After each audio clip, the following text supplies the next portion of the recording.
strange phenomena, messages from God. Many call them miracles.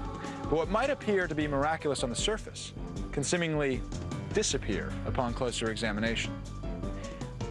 I'm Jonathan Levit, and I'm an illusionist. But I can't perform miracles. So join me and a team of experts as we use science to try to explain the unexplainable.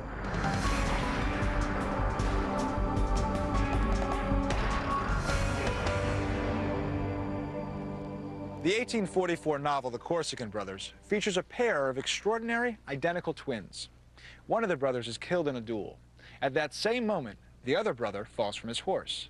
He believes he's been shot. When he learns he hasn't, he tells a companion, in that case, it's my brother who's just been killed. Do twins really have a special mental connection? We wanted to find out. Oh, when the twins go marching in. Oh, when the twins go marching in. We start our telepathy hunt at the world's largest annual gathering of identical twins. And where else? Twinsburg, Ohio.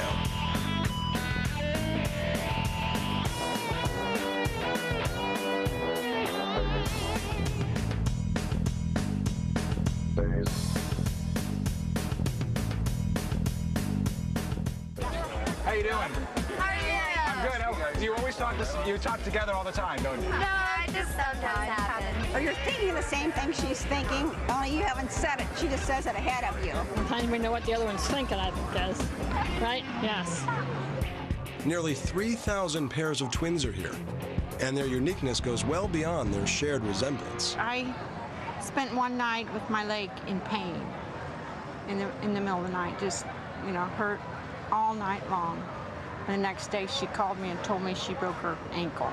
We were swimming one day at the local rec center, and we were feeling kind of weird, both of us at the same time. So we looked over, and Mandy was passing out. And as she was passing out, I saw her passing out. I felt his pain 1,200 miles away. I was up in Washington. I was in Vegas. He was in Washington State. He had a hernia in the middle of the afternoon, and I'm doing nothing down in Vegas. I was just standing there, and next minute I know I'm laying on the floor. Many of the twins I met at the Twins Day Festival said they had experienced a transference of emotion or pain with their twin sibling at some point in their lives. When we were little, my mom said that when Brittany was getting her surgery, I would walk around the house holding my stomach, saying that my stomach hurts. So I guess we kind of sometimes feel each other's pain. Are they really communicating telepathically? How you doing? To try to get a better understanding of the possible existence of twin telepathy, I sought out some miracle hunters who are experts in the study of twins. You can't help but think there must be some sort of connection there. Something is going on, and it's got to be more than coincidence. Well, Jonathan, I think it is more than coincidence. I think there is something there. I just don't think it's telepathy.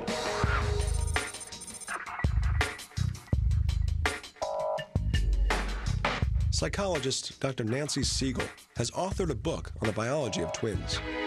They are so close, they are so similar, they know one another so well that they are able to finish each other's sentences, they're able to almost predict what the other one will do on a given day.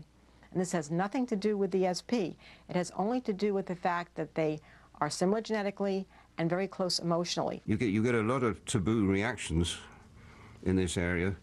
But I think it's a great deal more common than some are prepared to admit, and we generally just call it intuition, which is quite respectable. Telepathy is not respectable, you see, that's medieval superstition.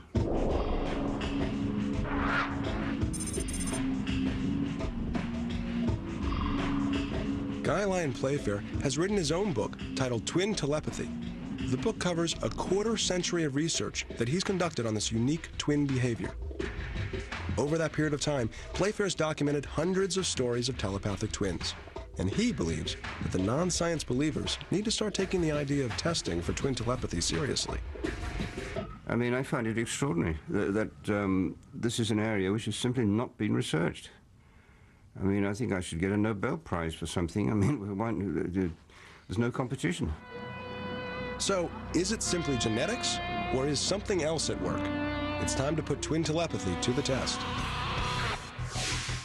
Meet 9-year-old Kate and Emma Gibbs. identical twins that are about to participate in an unusual experiment.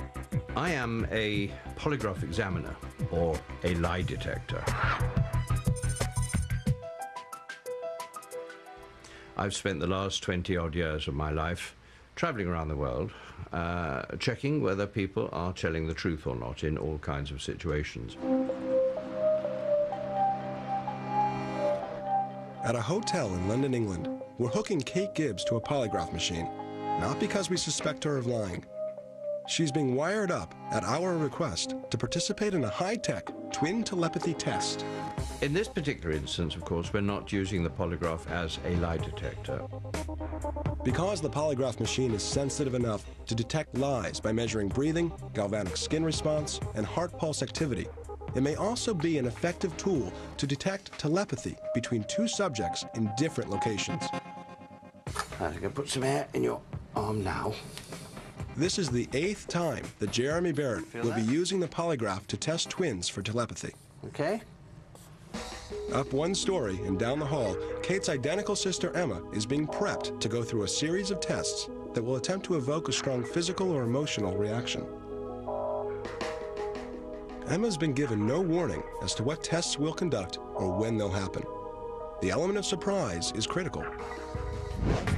All 3 of our cameras are synchronized. We'll focus on Kate's pulse rate, which is measured by the far right lever on the polygraph machine. And if we start now.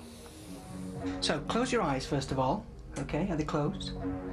All right, I'm going to take your hand, okay, and I'm going to put it into some water. Here you go. First, we place Emma's hand in a bowl of ice-cold water.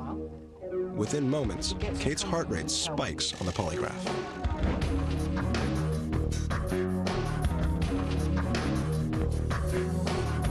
Okay, there you go. There you go, you can dry your hand if you want. You can open your eyes now, but just keep looking forward. Then we break a plate. Watch as Kate's pulse jumps within 4 seconds of the plate breaking.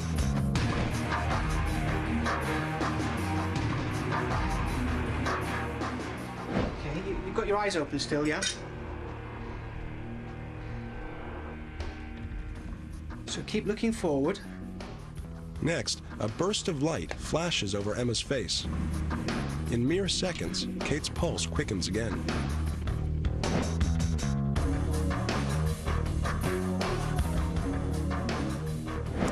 More. Finally, we pop a balloon. Ooh. Kate's pulse rate dips down dramatically. Her heart actually skips a beat just moments after the balloon is popped. We finished. How were you with those? Was that okay? Good. With the testing completed, Emma is reunited with her twin sister Kate. There you go. Was that fun?